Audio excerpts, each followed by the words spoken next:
people wear burnout or potential burnout as a proud tattoo on their sleeve or on their like, hey, I just want you to know I've worked 16 hours a day. Welcome into this episode of the NiceJob Podcast. If you like what you hear, please like the video and don't forget to subscribe to get new episodes as they're released. Remember, you can get the entire episode on our podcast platforms. All right, let's see who our guest is today. Hey, this is Kedma Ough.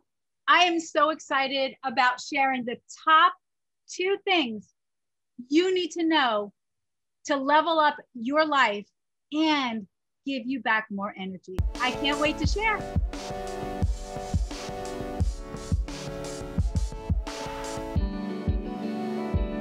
And I'm proud to welcome my guest today, VP of Coaching for Conquer, Kedma Ough. Kedma, we've had a chance, we've done a couple other conversations, live stream, things like that, but I'm glad to officially have you here on the NiceJob Podcast. Thanks for taking time out of your schedule to join us today. Thank you. I'm really excited to be here.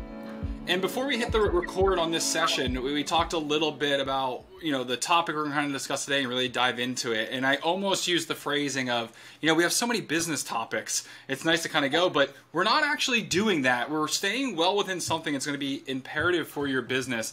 Before we get to that, though, there's some people in the audience that may not be familiar with yourself, and I know asking someone, tell us your story, could be a really long, complicated sort of process. So to really fine-tune you in, I want to go back to if you can identify a certain moment in your career, in your life, where you kind of realize that you've gathered so much information and you felt the need to bring people along the journey with you. Because so many people, as they gather information and they think about being a leader, they're so singularly focused.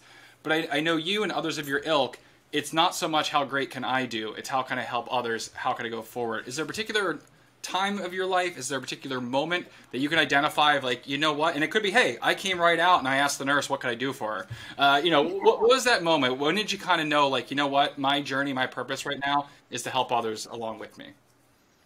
Well, I've been on this journey for 30 years. So, they talk about 10,000 hours should be under your belt to be considered an expert. I have 10,000 clients under my belt. So that's a very different next level.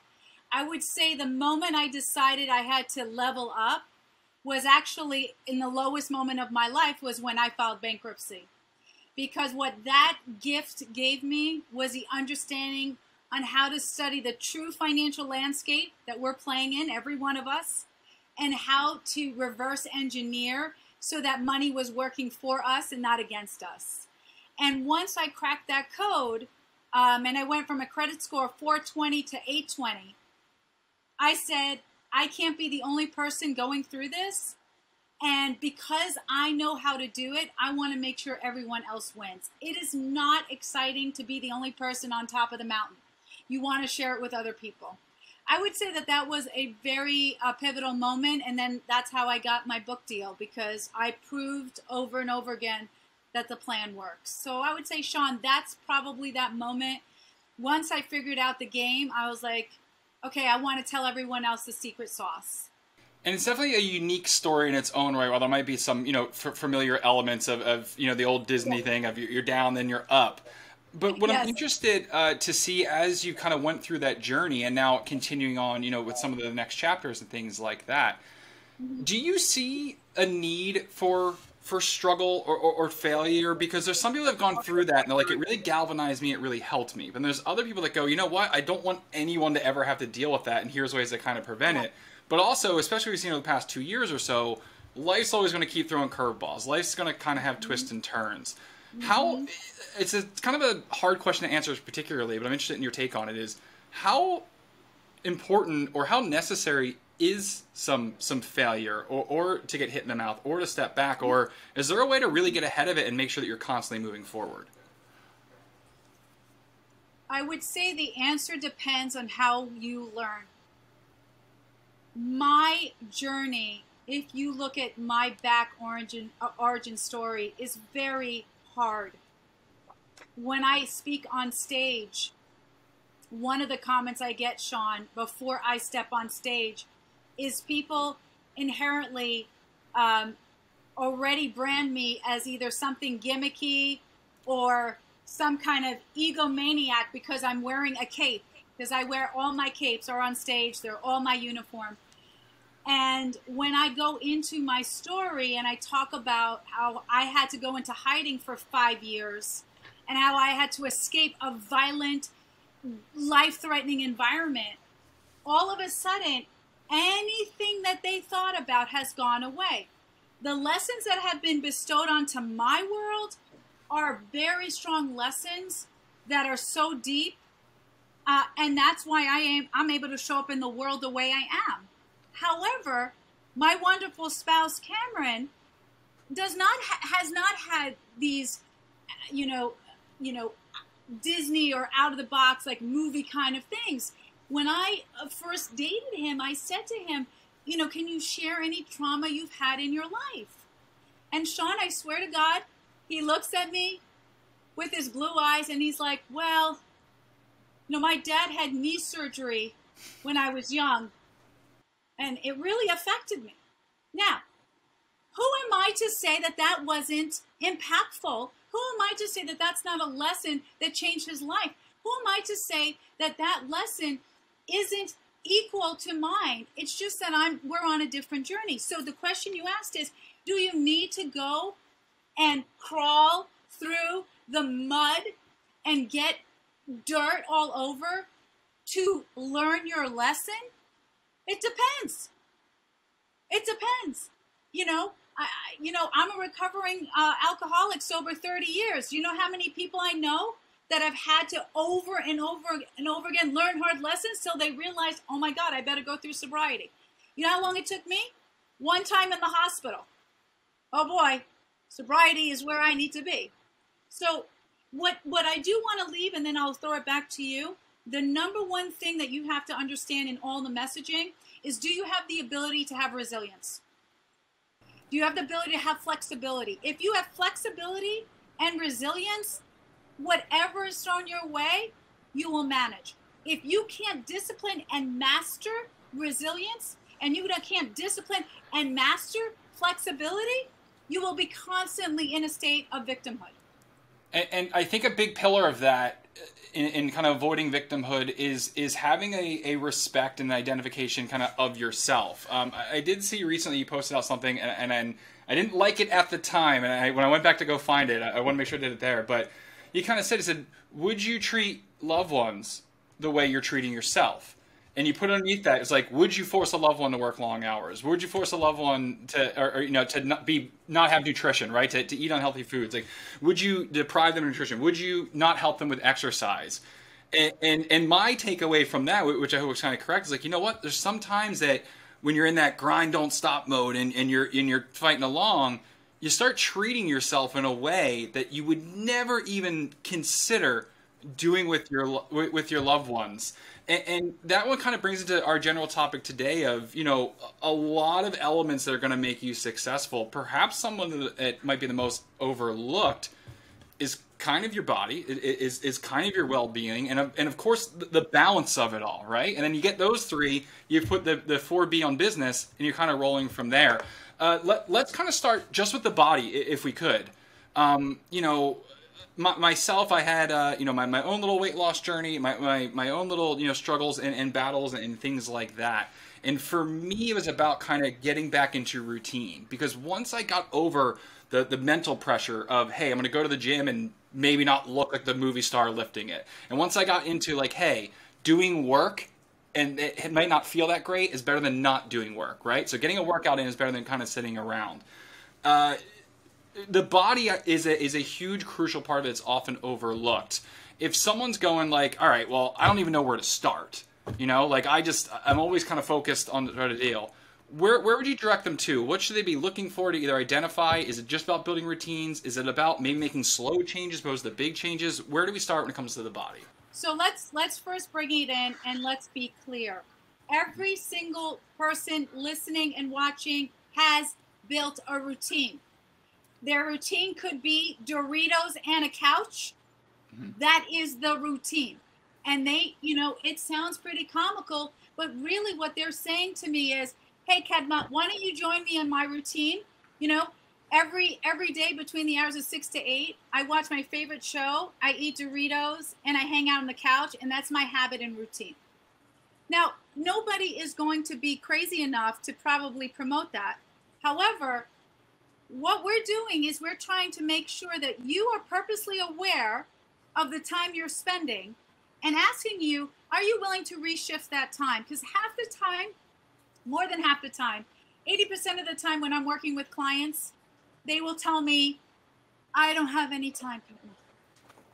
And you know what I say, Sean? Well, let me understand this, because the universe gave me 24 hours a day. I could be wrong. May I ask, how many hours were you given? Were you given 5 hours, 10 hours? Okay, one thing you'll learn about me, I'm from New York. I can be very witty and like, I just want to understand how many, oh, you were given 24 hours like me? Okay, then we got to cut the noise. The reason, and what I tell clients is, you don't understand this. When you start taking care of your body, you'll have more time. Why will you have more time? Because you're going to have your mind, your body's going to be focused on clarity, like getting rid of all that gunk. It's like taking care of your car. Where do you begin first? Begin first with at least saying, I'm going to commit to something. Now, most people have to be held accountable. Have to be held accountable. Yeah.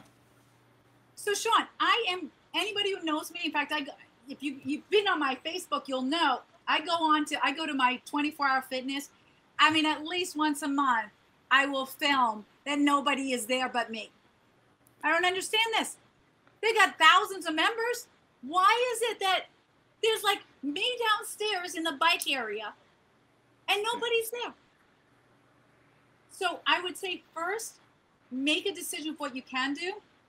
And second, if you can't hold yourself accountable, have someone else hold you accountable. Have someone else. Now, I'm not just going to say it. I'm going to tell you who holds me accountable. If you want to go onto an app, this is just one of many apps. The app is called Kick Off. Kickoff. Kick Off. Okay. My accountability coach for my health. Okay. She literally checks in with me every single day. Wow. Physical therapist every single day. Here's what she wrote today. I'm throwing some body weight workouts in your schedule and you can complete them later on today. She said, now don't spin and strength workout today. Hope your foot is doing better. Every single day she does this. The cost to have her hold me accountable every single day for 30 days is $3 a day. Wow. Okay. Yeah. $3 a day for me to get my stuff out of the way and hold me accountable. $3 a day? That's basically, cheaper than the Starbucks I'm going out for. Yeah. So to me, it's a no-brainer. She's part of my Kedma team. She's part of the Kedma team. She has to do that, and I need that, and I have to hold myself accountable, and I have no problem paying her for that. And I will. Sorry, go ahead. I didn't mean to cut you off there. Go ahead. I'll pause for now. Well, I was saying, the one thing I want to make sure to identify is when we talk about, getting your body in order and things like that, it's not a superficial look thing, right? Like almost like the love thyself sort of thing. But it's almost that your body, no matter what, size or shape it's kind of destined to be, the one thing from the scientific standpoint that it has been proven is that it needs to be activated, it needs to be in motion, it needs to be fueled, properly in a sense. And so that's one of those things of, hey, you don't need to drop down and get to some, goofy weight goal or something like that. However, you want to be able for when, times get tough, those longer days, stuff like that, to know that your body is prepared and ready to go forward and to kind of seize that sort of activity. So I want to make that sort of clear, because this isn't a superficial body image sort of thing. It's about just kind of almost getting the computer ready to go in that sense. Yes and no. It depends on what your audience is and how you're showing up. Your brand may be directly tied to your image. Tommy Mello actually has his face on all his trucks and vehicles. If he turned around tomorrow and decided that he was going to, make his hair blonde and get a beard and all that, the likeness may not match it. My image actually plays into what I do every day. I mean, I play out a superhero, and usually superheroes are not unhealthy, heroes, you know what I mean? Like, No. in other words, so yes and no. But to your point, we're not looking at superficial. We're just looking at taking care of you. However, your image and your likeness could play into your company. Depends. Really depends. It's all about, body positivity and things like that. But as you in the kickoff app there, like, hey, I'm adding more weight, I'm adding more this. Sometimes you do need someone that's still pushing you, right? And every day. Kicking forward. Every day. And Sean, look, if a home service company came to me and said, I'm at zero, I don't have any funds, but I know in 75 days I want to hit $1 million, I would be probably saying that is just not reasonable goal.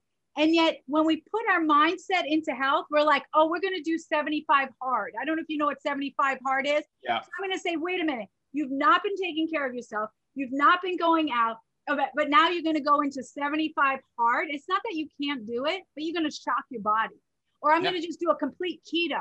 Or I'm going to take all sugar out. That's pretty extreme. And to your point, it's going to shock your body. I would rather you build increments slowly and transition. And maybe it's going to take you 6 months, and maybe it's going to take you a year, but it's better than doing this up and down that you're probably not going to win anyway. Not to keep quoting yourself back to you, but I want to pull another one where you're like, you talked about disconnecting, taking a chance to actually recharge. And the quote I love was, you're like, the alternative is burnout. And that's a much harder journey to recover from. Yes. And I love that kind of being phrased, because just recently, I took a vacation for almost one of the first times in the longest time. My previous career, my schedule was pretty much set. So I never had to worry about picking times for me to recharge, because the schedule would naturally offer those opportunities. Mm-hmm. One of the hardest things for dedicated people is to actually unplug and actually to get away. And when you look at that, and again, why I love the phrase, the alternative is burnout, is burnout almost sneaks up on you. I think everyone thinks I'm not going to burn out because I'm going to be aware. But then all of a sudden, out of nowhere, you realize that everything's shutting down around you, and yet you have no resource. Exactly. And so unplugging and getting away, besides just preventing sort of the burnout, is there anything else that kind of helps with when you get a chance to step out? Let's talk about why this has happened. First of all, people wear burnout or potential burnout as a proud tattoo on their sleeve or on their like, hey, I just want you to know I've worked 16 hours a day. I was in that boat as well. It's nothing to be proud of. And you're basically telling your team and your loved ones that it's okay to treat yourself like garbage. That's why I wrote the first one. Like, would you do this to someone else? No, you wouldn't. So the first thing we have to do is we have to take away this idea that bragging about burnout is something that you want to brag about. No, there's nothing to brag about. It just means you haven't managed time and you need to take care of yourself. The second issue, the flip side of that, is what I face all the time. I feel guilty taking care of myself. And people listening and watching right now will feel guilty. Like, Kedma, I don't deserve to do that. That's for someone who's achieved this level, not me.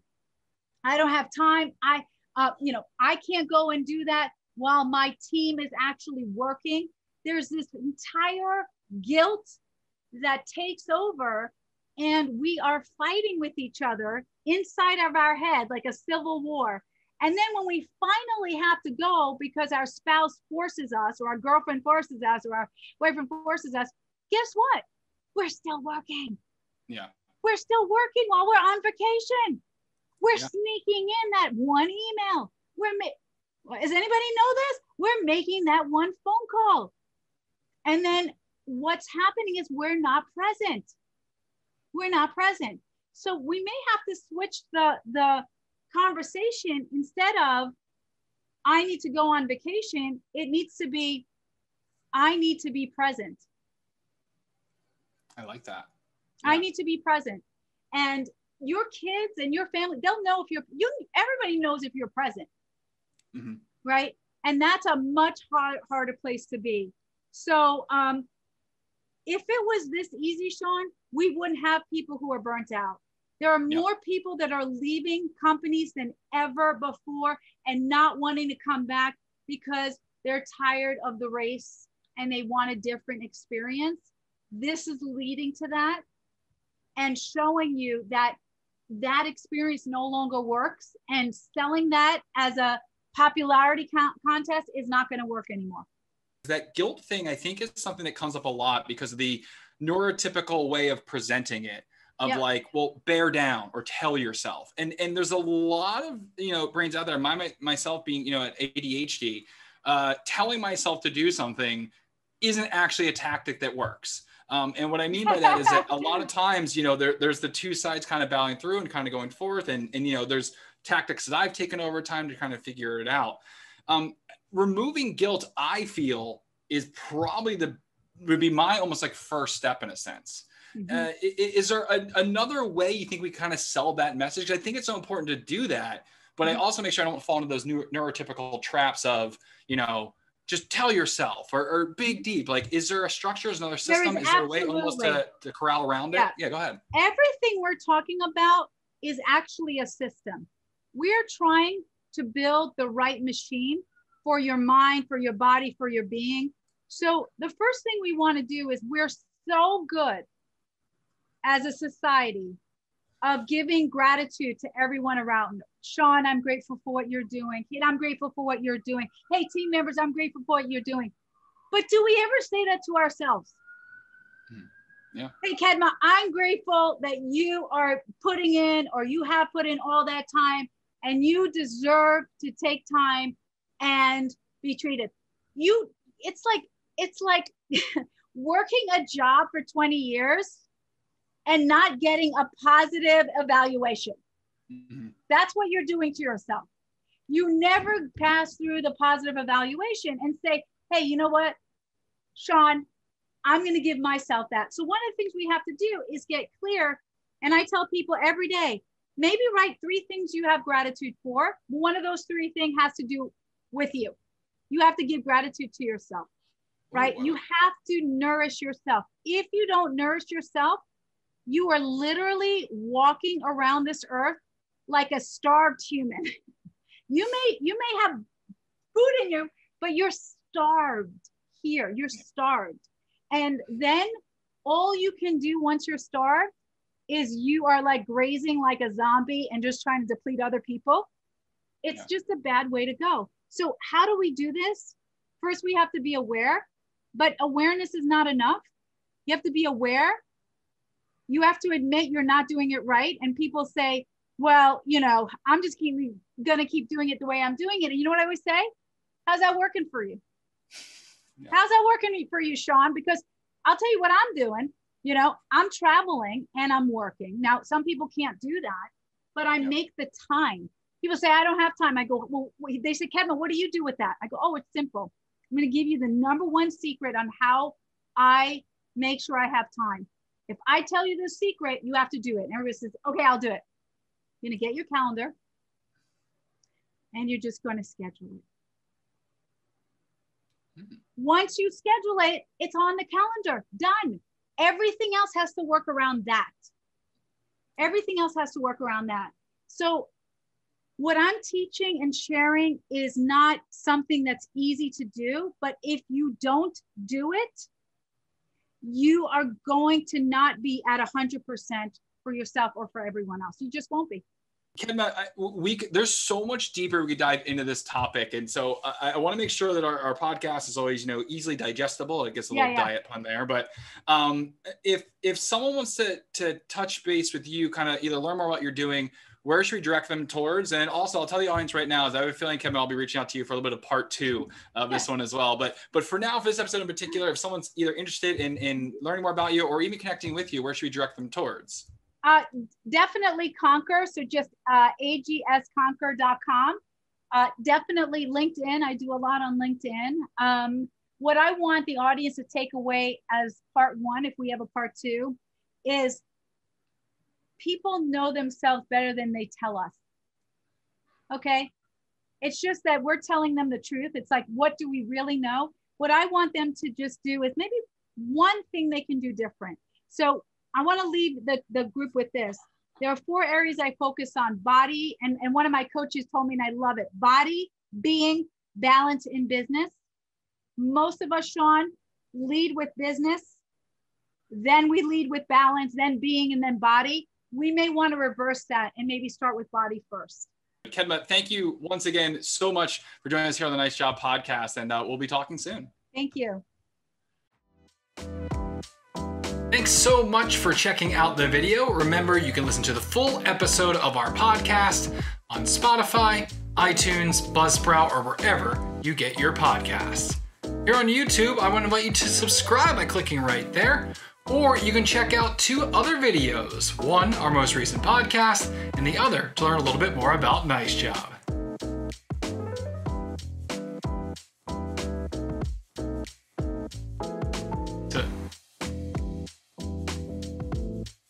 So click one of those things, and I can go home.